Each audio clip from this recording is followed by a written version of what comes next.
Thank you very much for giving me the opportunity to discuss security issues with Ukraine friend. Uh,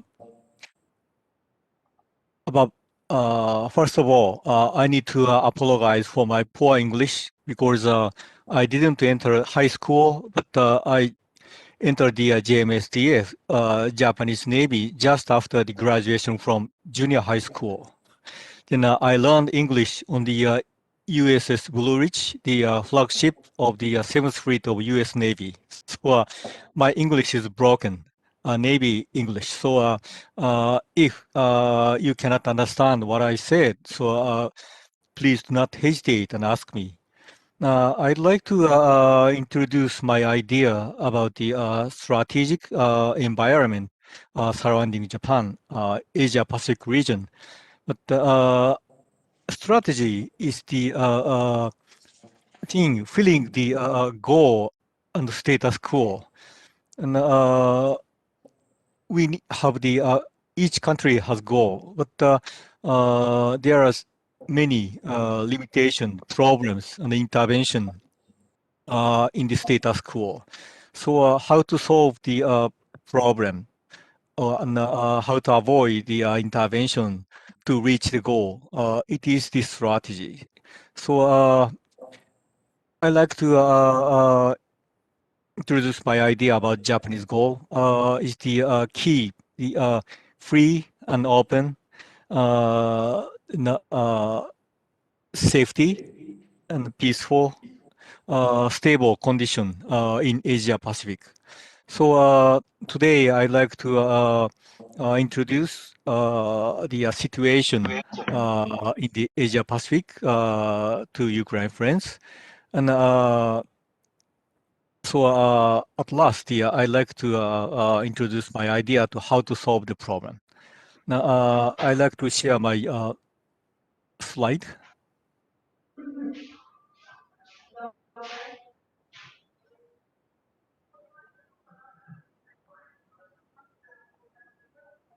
Can you see the slide? Yes, yes. Okay. Then there are, of course, many regions around Japan. And decision making also need the situation awareness.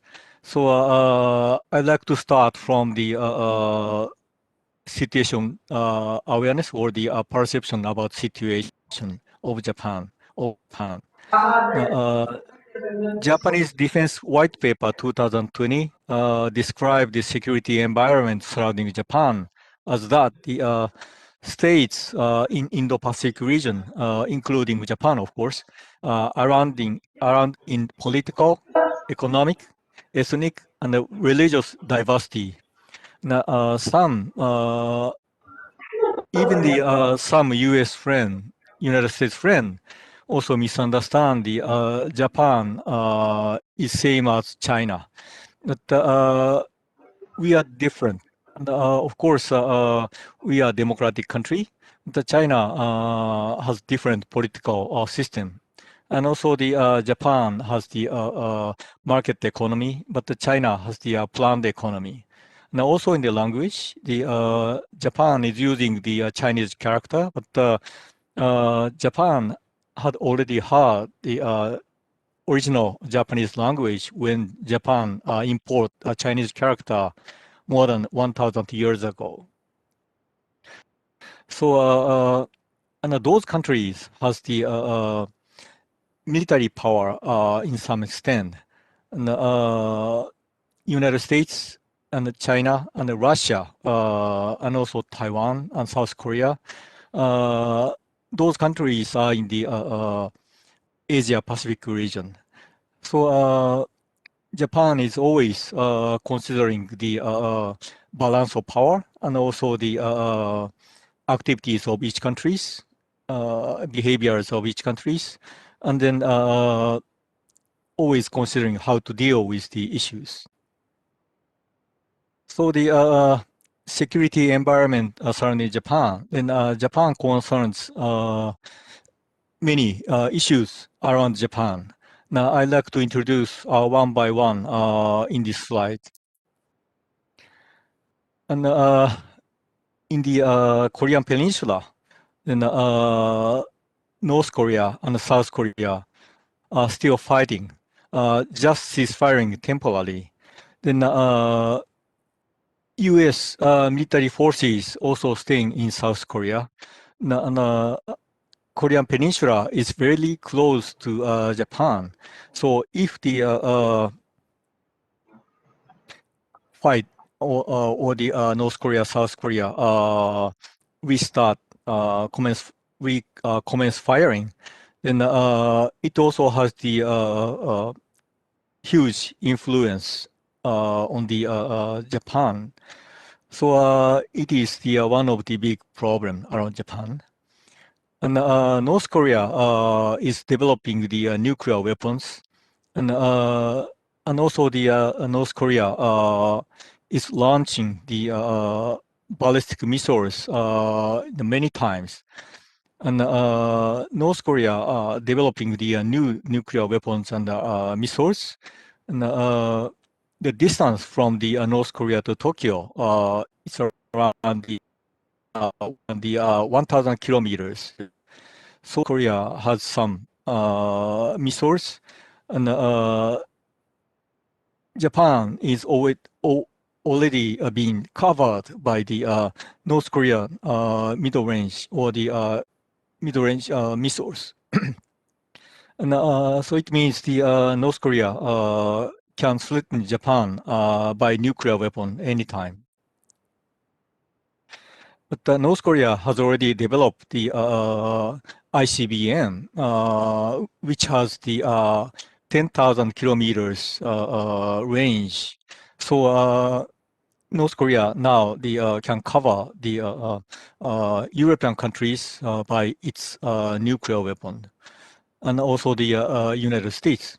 So the Japan and the United States opposing the North Korea to develop the nuclear weapon. It must be the threat against the international community if the North Korea will not clarify its intentions. And Japan also has the territorial dispute with Russia. Now, Russia occupied the Japanese northern territory after the World War II, and it includes the 4 islands. Japan does not have idea to change the status quo by using forces, and Japan keeps trying to make Russia to get those islands back to Japan by negotiations. And also the Japan has the territorial dispute with South Korea. And the island is in the middle of Japan and South Korea. But South Korea is occupying the island and also the built military base on the island. But still, the Japan will not use military forces to get island back. And of course, the Japan and South Korea are the allies of the United States. So we are cooperating to deal with the security issues in this region. So this is the Japanese posture to the territorial dispute. And now the China is attempting to change the status quo in the East China Sea. And the Senkaku Islands is the Japanese territory, but now China is insisting the sovereignty over the Senkaku Islands. And China is sending the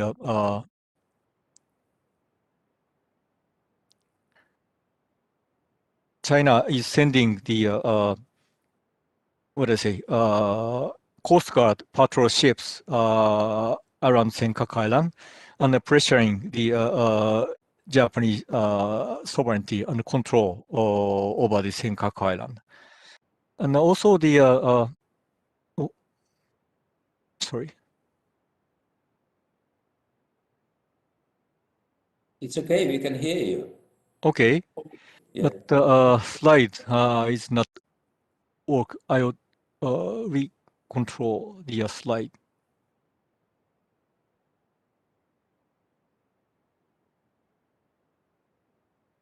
And also, there are similar issues in the South China Sea. Then China occupies the Paracel Islands and also the Spratly Islands and built military bases on these islands. And if the China deploy the surface-to-surface missiles on the those islands, the China can cover the all of South China Sea. The South China Sea is very important maritime transportation route to Japan. And many of resources and products from Europe and also from the Middle East. And those ships are using the sea lane in the South China Sea. So Japan support the freedom of navigation in this region. The problem is it is not clear of the Chinese intention of the China's occupation of the South China Sea. So I'm sorry.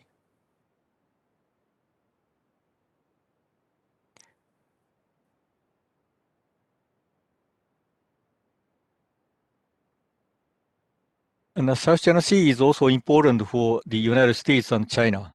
And for the United States, the South China Sea is important because it guarantees the free access to China, also free access to Indian Ocean. And for the China, the South China Sea is the last guarantee of the nuclear retaliation against the United States. Because Chinese SSBN, which can launch the ICBM from the nuclear submarine, the Chinese SSBN need to conduct strategic patrol in the West Pacific because the Chinese missiles launched from submarine has not enough range to attack United States from South China Sea. So the China tried to send nuclear submarine into the West Pacific freely, but the United States also will not allow any countries to attack by the nuclear weapon to the United States mainland. So the South China Sea is the one of the hot point in the Asia Pacific region now, and China is building up its military capability, and also make the active advancement to the Pacific Ocean. And this is the imagery, satellite imagery of the building the Chinese aircraft carrier. China has already had the two aircraft carrier and operating in the West Pacific. And China still recognize the Chinese aircraft carrier does not have enough capability to win the battle with the U.S. Aircraft carriers. So China is trying to build a new aircraft carrier, and this aircraft carrier will have the same size of the U.S. aircraft carrier, and also can carry the same number as the aircraft of the which U.S. Aircraft carrier can carry. And next of the third aircraft carrier, the China has already started preparing the build fourth aircraft carrier. We can see the blocks, and so the military balance in the Asia Pacific region is getting changed. And of course, the military balance itself is not problem. But if the country try to change the status quo by military forces, it must be problem and also harm the stable, peaceful condition in this region. So we are watching on the situation like this mid arms building up. So it is one of the Japanese concern. And Taiwan is the also the issues which has the possibility to change the peaceful condition in the Asia Pacific region, because unification of Taiwan is the issues which concern the Chinese legitimacy of the rule. Because in the past, the Kuomintang was escaped into the Taiwan island when the China has the civil war. And after that, the Chinese Communist Party established the, they said New China. So the for Chinese Communist Party, the while Kuomintang is in Taiwan, and Taiwan is separate from China, then Chinese unification has not yet been completed. So the China always trying to unify Taiwan.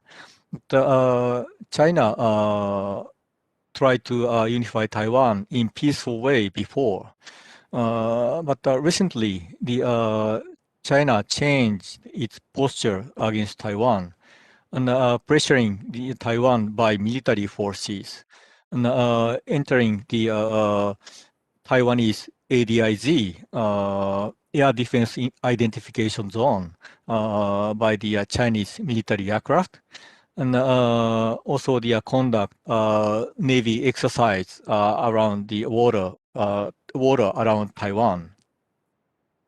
But it is also concerned with the South China Sea issues, because Chinese military aircraft entered the southwest area of Taiwan. And why did Chinese aircraft enter the southwest side of Taiwan? Because many of aircraft, deal with the U.S. Military operation, which entering the South China Sea from West Pacific. So usually the ships use the Basis Strait between Taiwan and the Philippines, and it is the south side of Taiwan. Then if the U.S. Navy ships enter the South China Sea, the Chinese aircraft take off to proceed to the U.S. naval ship. So the Chinese aircraft entering southwest side of Taiwan, such much. But recently, the China also recognized the peaceful unification is difficult. So the China need to take another way to unify Taiwan. And this last January, there are some argument in China, and China, of course, does not want to fight with Taiwan, but China needs to use military pressure to let's say against Taiwan, then make Taiwan to be surrender. so the still China has intention idea to use military forces to solve this problem. So it is also concerned the security, Japanese security, because as I said, Japan is an island country, and we need the safe maritime transportation. Then sea lane is the vital interest of Japan. So the South China Sea and the Bassett Strait, and also the West Pacific, in this region, in Japan, of course, need to keep the free and open, the freedom of navigation. And this is the Chinese magazine, which is under the Chinese Navy, and it is the magazine for Chinese people. But those kind of the expression, how to deal with U.S. Navy and aircraft, Air Force when the United States help Taiwan to defend the island. So we can see this expression. So the publication. So the we are afraid of that the China will use the military forces to solve the problem. Now again, the Japan is opposing the change status quo by violent way, use the forces. So the purpose is not defeat China, but still require China to not use the military forces to solve the problem. And also another indication, China is building the assaulting naval ship in the rapidly. Those ships are similar as the U.S. Navy assaulting ship, and which has the 40,000 ton, and also those ships will provide China the capability to land to Taiwan. So the those kind of arms build up also makes Japan to be skeptical about the intention, and also the watching on the situation very carefully. So the changing security environment in this region, and rapid armed build-up of China and North Korea, the expansion of Chinese operational area, and North Korean influence by the nuclear weapons. And Prime Minister Abe saw the in response to the those kind of rapid change of security environment, then raised the concept the proactive contributor to peace, and also the put implication of the Japan-U.S. alliance as a global commons, and Japan try to keep the peace and stable condition in this region. But Japan cannot use the JSDF, Japan Self-Defense Force, as military forces in the peacetime and also in the gray zone. Japan will use the self-defense force as a military force only when the a country conduct the military attack to Japan. So the concept of the proactive contributor to peace does not mean the Japan will conduct a military operation in this region. But still, the Japan will support the United States to keep the a peaceful, stable condition in this region. And third one is the Russia and China are playing different games at the east and the west. And again, the Japan's goal is not defeating China or Russia, but cannot accept the change status quo by forces. And Russia is showing aggressive posture at west, but smiling to east. But recently, not so much smiling, but different posture Russia has. And China is showing aggressive posture sometimes in at the east, but smiling to west. So the of course, the Japan and the European countries have the different threat perception or the situation awareness concern the Russia and China. But we need to deal with issues concern Russia and China from both East and West, but in the different level of cooperation. And from now, I like to introduce my idea. The security problem or the environment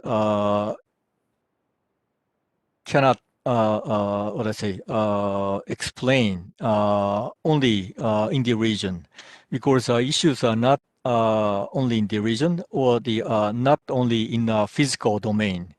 Then the issues has already expanded to global and also the expanded into the cyberspace. And prevent Russia and China from their changing interpretation of the international law, because let's say we need to keep the rule-based international order. But if the Russia and China, when the Russia and China try to change the status quo, then they will try to change the interpretation of the international law sometimes. And also the refuse the a specific country has the too large influence on the country, on also the influence on the international community by cooperation between democracies.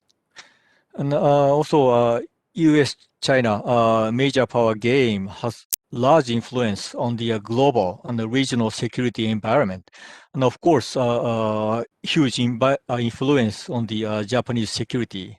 But Japan cannot wait for the result of major power game, and Japanese national interest is not completely same as the national interest of the United States.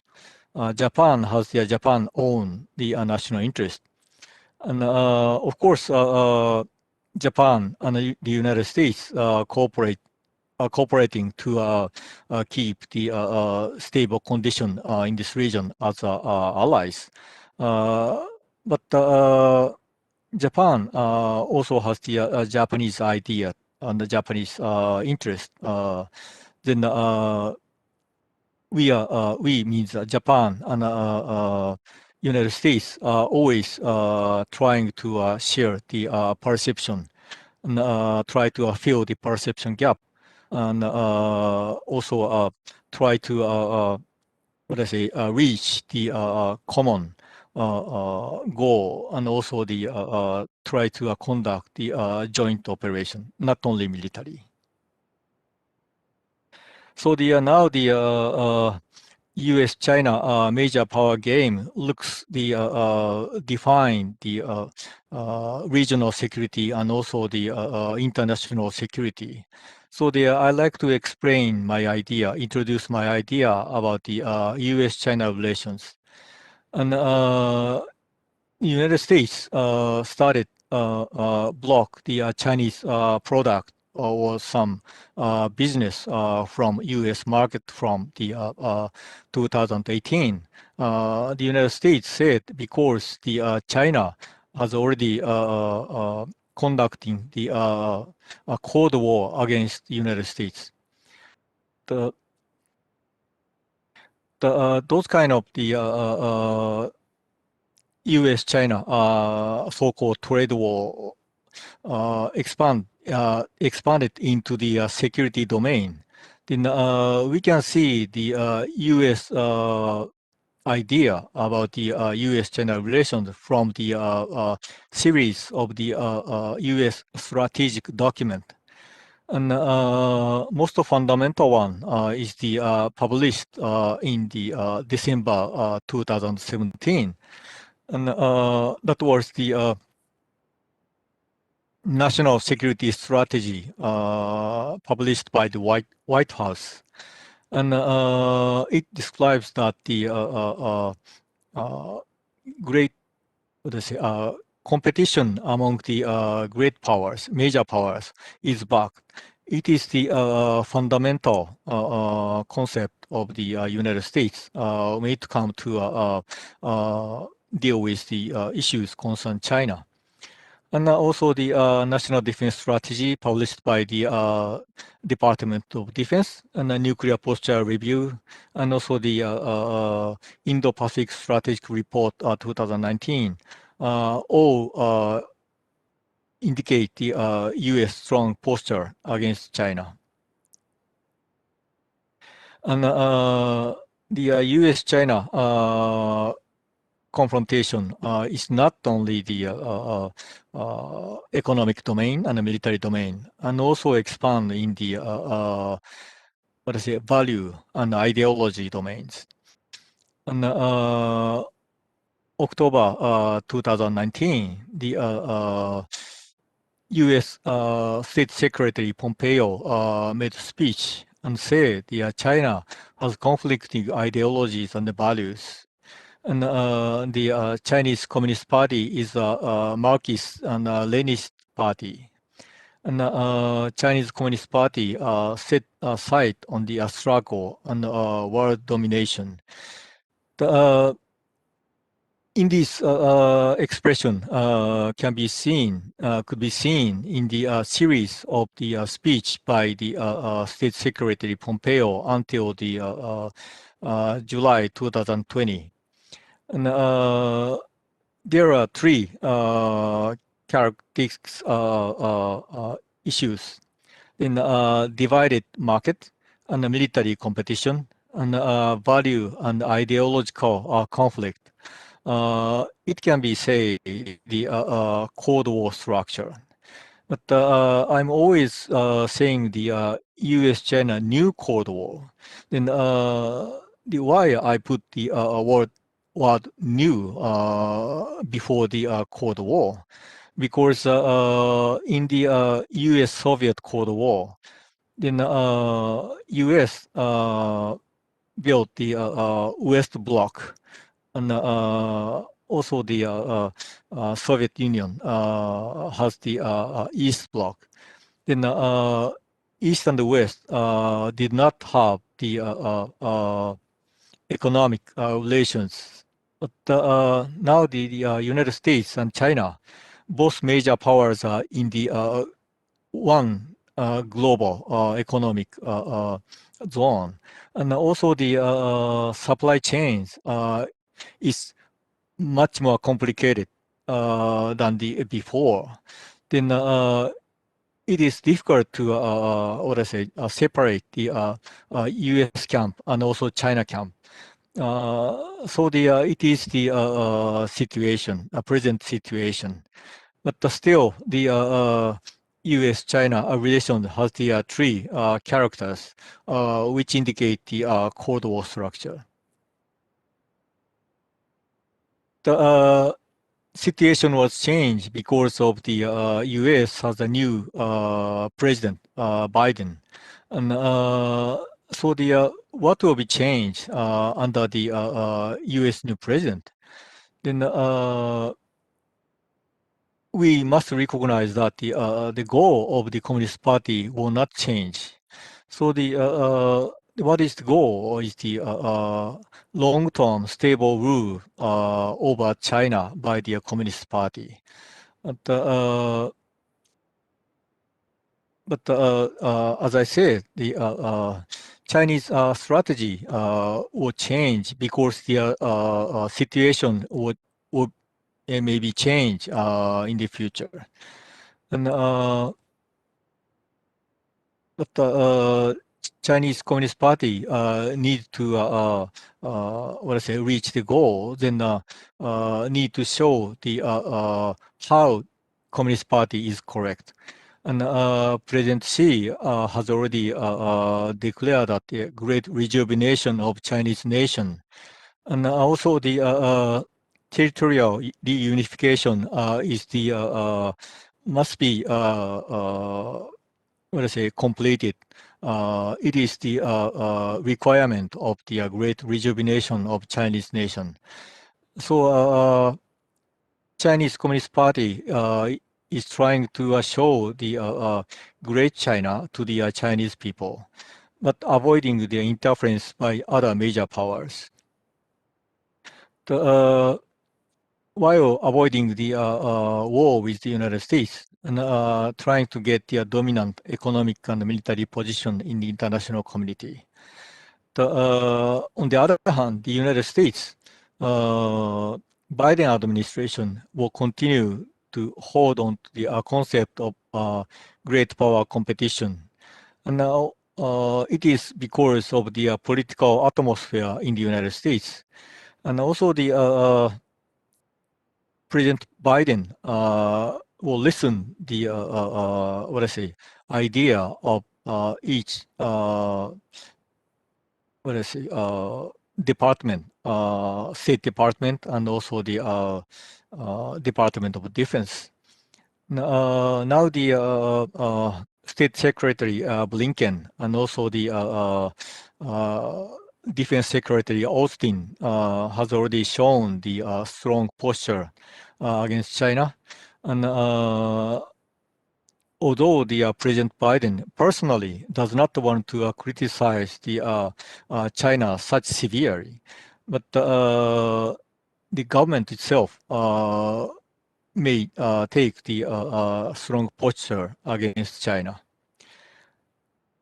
So the now the Japan and the United States had the 2+2 meeting. 2+2 means the first two means the Japanese Foreign Ministry and U.S. State Secretary, and also the another two means the Japanese Defense Ministry and the U.S. Defense Secretary at the meeting, and also shows the strong posture against the China.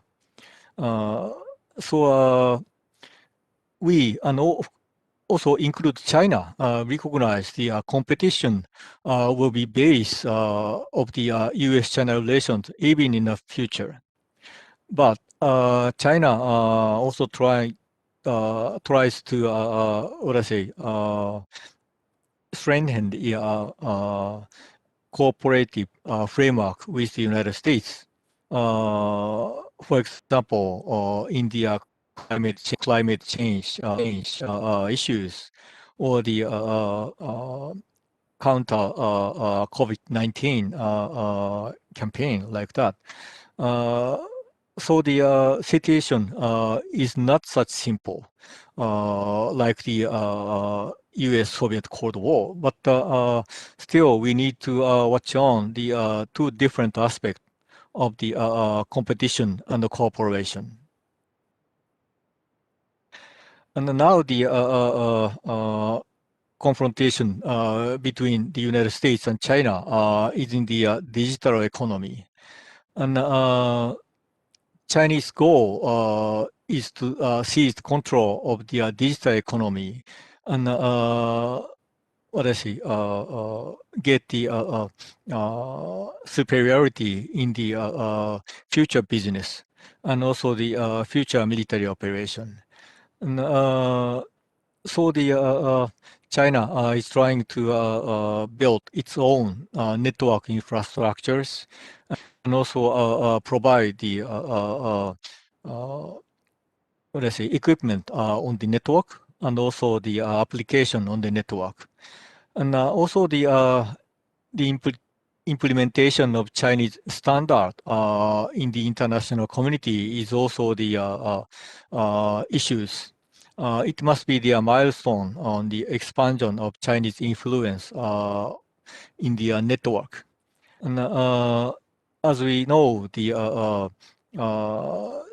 Chinese private IT company Huawei proposed the China's Internet Protocol IP to the ITU, the international organization.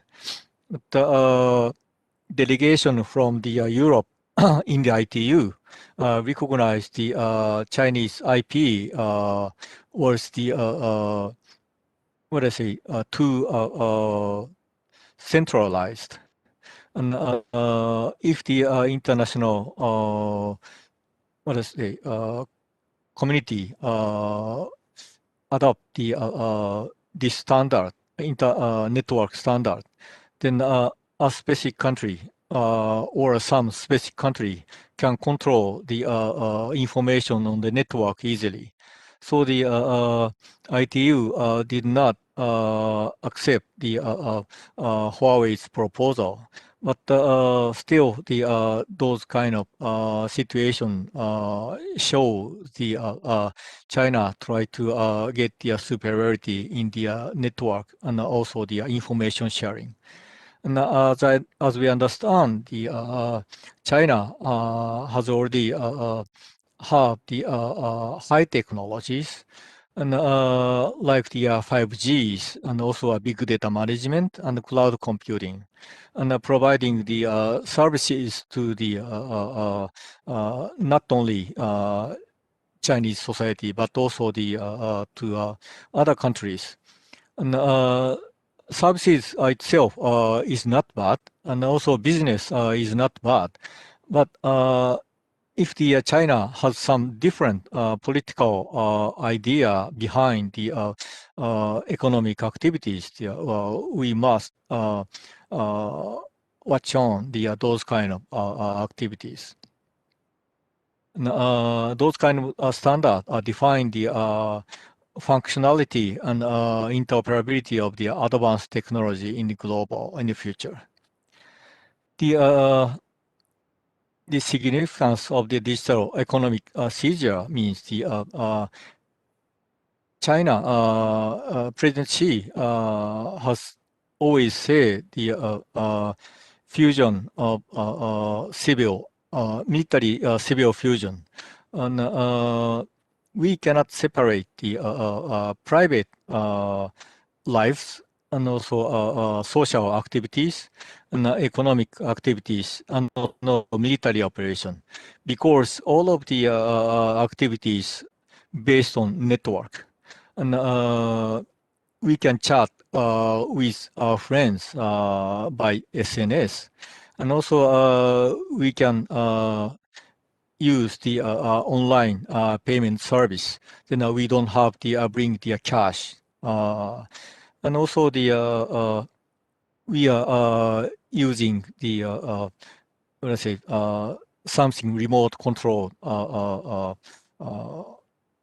Let's say product like TV and also air conditioners. We can control the TVs and air conditioners from the even we were in the outside of our home. And also the military operation need the network. And US has already had the network-centric warfare concept. And China also has the informatization warfare, and also pursuing the intelligentization warfare. It is the AI, artificial intelligence, into the to the network-centric warfare. So the seizure of the network and information sharing on the network means the seizure of international business and diplomatic influence and also the military operations. And, but in this situation, the ICT technologies and also the semiconductors and also some materials will be the key for the China to posture the pursue the intelligentization. So the now the United States also banned what I say to export the high-end semiconductors to China, and also China will use the rare earth control to counter the U.S. Sanctions. So the U.S.-China relations also has the huge influence only not only in the military but also on the economic activities. So the when it comes to say the security, we cannot separate military issues from the economic issues or the other issues like the climate change. We had the Japan and United States, India, and Australia had Quad meeting. Quad means the four members, and the president and the prime ministers joining the Quad meeting, Quad online meeting, and they decided to establish the three working group. One is for the vaccine of the COVID-19. The second one is the important emerging technology. And the third one was the climate change.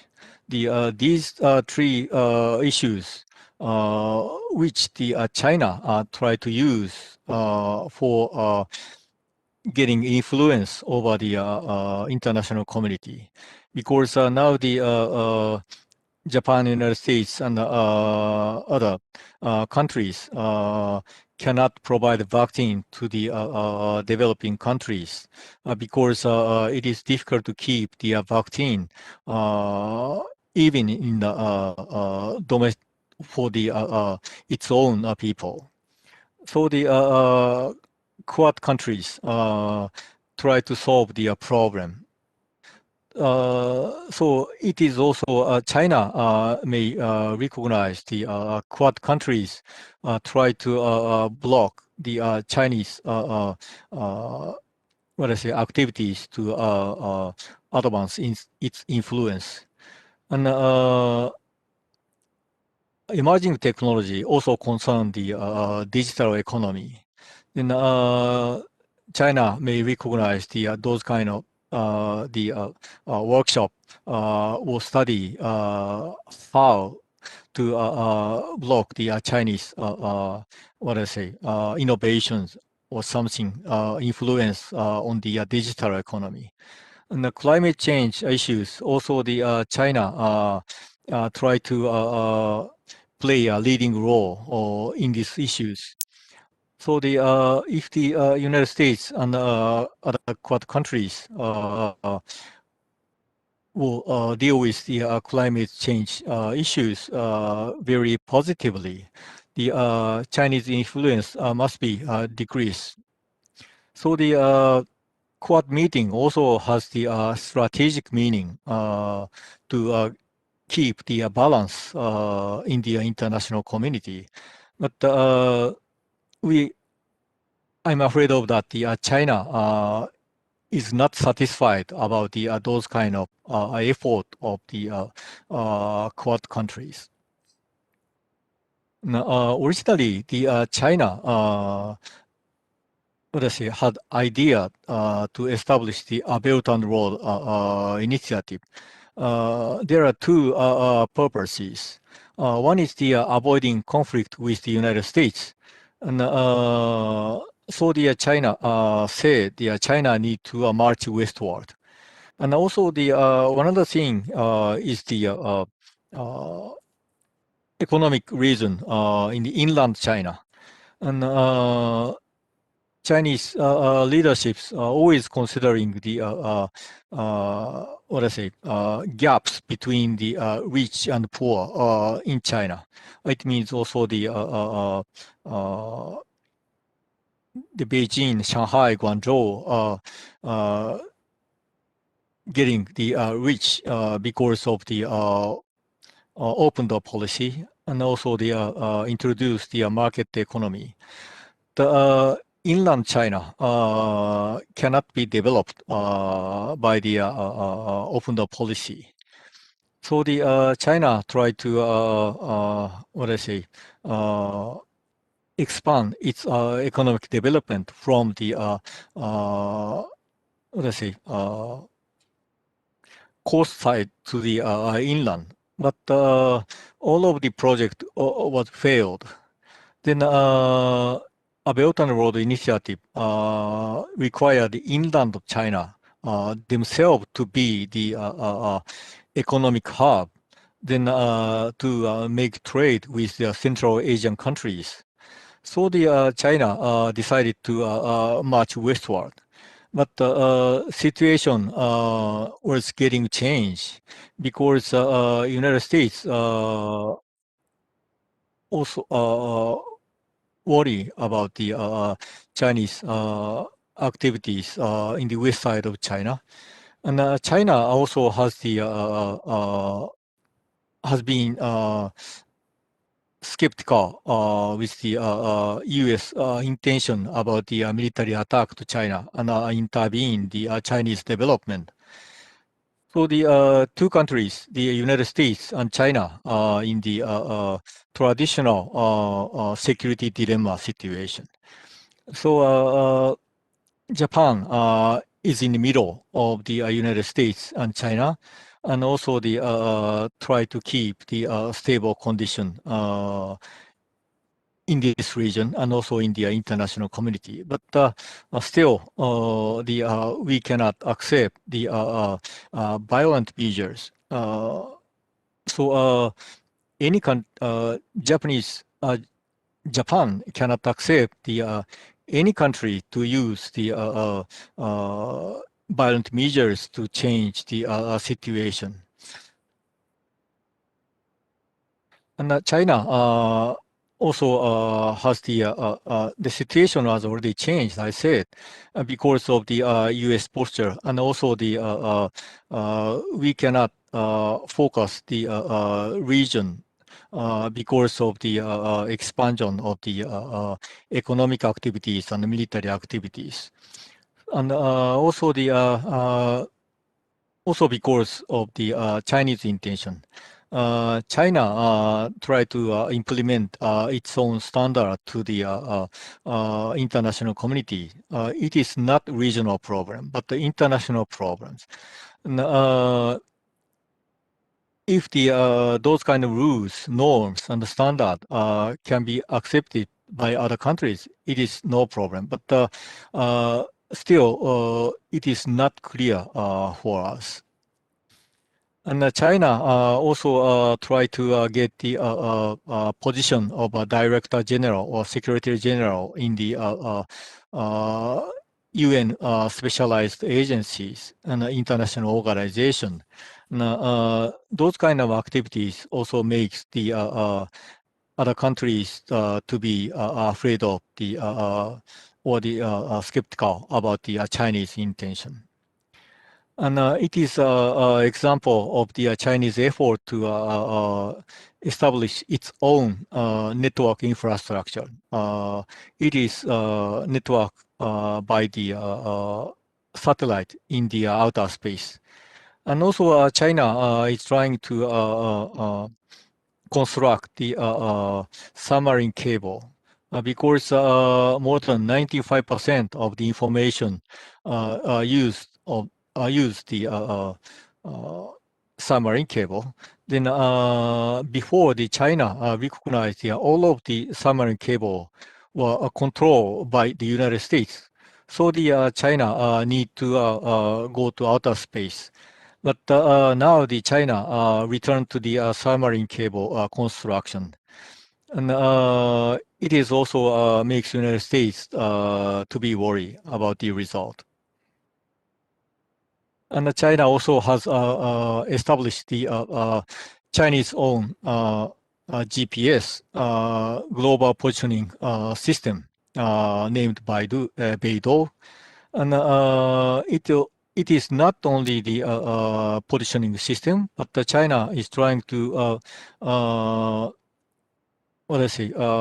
make fusion with the AI and ubiquity, then make the system to be the integrated system, they said. And it can be used, of course, to the economic activities, but also can be used in the military operation. And also, China is trying to, make effort to internationalize the renminbi, Chinese currency. Then some say the United States can exclude China from the SWIFT system, but China has already established the Chinese its own the interbank payment system, and now the many countries are joining this system. And if the U.S.-China will not withdraw the confrontation, the in the digital economy domain, the we may see the situation of the new type of the Cold War situation. And China is afraid of that the U.S. military attack because China is always afraid of that Chinese nuclear deterrence against the United States is not enough. Then we can understand why China is such afraid of that the situation because of the number of nuclear warhead and also their launching system. But actually, the nuclear warhead are not needed such much because of the effect of the single nuclear warhead. But China is still scared of the differences of the number of the nuclear warhead. And now we understand the new warfare, the hybrid warfare. Now, Russia and China conduct hybrid warfare, disrupting the opposing society before military attack. In cyber attack and disinformation campaign must be the measure to be included in the hybrid warfare. And as my understanding, the Ukraine has the experience of the Russian hybrid warfare in the Crimea, and also we can see the similar situation in Taiwan. China failed to China could not succeed to disrupt the Taiwan society by their disinformation campaign, and also China did not have idea to conduct military operation against Taiwan at that time. But still, the authoritarian states understand the situation of the freedom of speech as the vulnerability of the democracy, and use the those kind of situation to what I say for the cyber attack and disinformation campaign. And the disinformation campaign has the three purposes. You can see in this slide. The most danger is the be disruptive and confrontational and confusing. So we can see the similar situation in the United States after the presidential election. And I do not say the China or Russia are behind the some specific group. It is just domestic issues. But the structure are same. The at that time, the extreme right and the extreme left confronted in the United States, and extreme right, what I say, occupy the Congress. Uh, At that time, some intelligence person in the United States told me that one of the person who supported extreme left was in the extreme right group and agitated the extreme right by the SNS. And then the extreme right started riot. And it is there is no clear evidence. That was the result of the agitation by him. But only can say the result. Then U.S. citizens had the antipathy against the extreme right, and also their sympathy to the extreme left, and also the provide the administration the reason to send troops to control the extreme right. So those kind of structure can be seen the disinformation campaign. I don't say this is the disinformation campaign by a specific country, but uh, we need to watch on this kind of structure. This kind of structure must be used by the country for the disinformation campaign. And this is the Taiwanese experience in the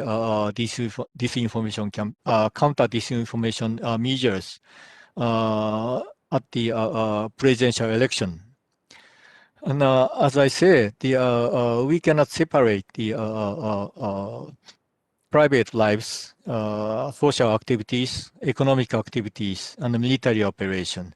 Those are all based on the network. And in the network, we also cannot separate the cyber security and the disinformation counter disinformation, and also we cannot separate the let's say securing the network infrastructures. So we cannot separate the region from the international community, and also we cannot separate the physical domain from the cyber domains, and also we cannot separate the all of our activities. We need to what I say have the comprehensive concept when it comes to discuss about security. And China also raised the concept of the comprehensive national security concept. It includes the political security and also territorial security and military security and also economic security and cultural security, social security, and resource security, and also information security and nuclear security and information security, etc., etc. So it is not era to in which the we can focus the military operation when it comes to discuss the security issues. We need to consider the every domains and every issues in the region and also in the global. And in the last slide, I'd like to introduce my idea about the Japan-Ukraine Security Cooperation. And, cooperation to deal with Russia and China from the east and from the west. Of course, we have the different perception, and so it means we can cooperate, but in the different level. And, but still, we need to deal with the issues from the both sides. And filling the perception gap between Japan and Ukraine by the joint study or the tabletop exercise must be effective to conduct efficient cooperative operation. And cooperation to deal with the global issues, then guarantee their digital trust, as I said, and the climate change problem also. And we need to take the four stakeholder approach, not only a country, not only the economic approach, not only the military approach, but we need to take the four stakeholder approach. And how to involve the United States and EU, NATO must be issues for the Japan and Ukraine. Because Japan and Ukraine are not the major powers, but has the some level of the capabilities and powers. So the sharing each experience and lessons, and also the if we can cooperate to deal with the issues, then Japan and Ukraine can have the leverage to the United States and also the EU, NATO's, and also Russia, and also to the China. We have the our own the national interest. So the we must respect each other, and we must respect the perception each other, but still need to try to fill the perception gap and to conduct the cooperative operation. Thank you very much.